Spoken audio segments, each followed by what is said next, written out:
godt bevise sinusrelationen. Jeg vil godt bevise sinusrelationen, og det gør jeg ved at sige AA, som er her. Sinus til AA. I lige med H, som er den modsatte katete.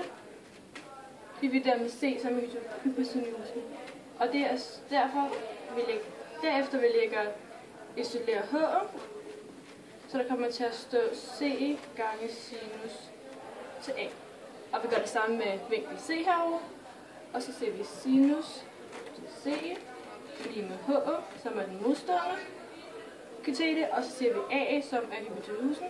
Og derefter vil vi godt isolere H. Derfor kommer det til at stå AA gange sinus til C. Siden det er de samme højder, kan vi sætte dem i limer.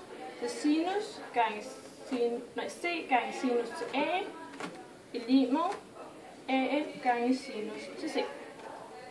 Siden vi godt vil have, at C skal stå alene, så ser vi sinus til A divideret her, og siden vi går på den ene side, skal vi også gøre det på den anden side. Sådan der. Så de to kommer til at gå ud med hinanden. Og vi vil godt have sinus, at A skal stå alene herover. Så derfor ser vi C divideret med sinus C. Og det skal også gå på den anden side. Så A gange sinus C divideret med sinus A divideret med sinus C. Og de to går så ud med hinanden. Så der kommer til at stå C divideret med sinus C lige med AA divideret med sinus A. Og der har vi så bevist, hvordan C kan hæfte sammen med A. Men hvis vi skal have f.eks.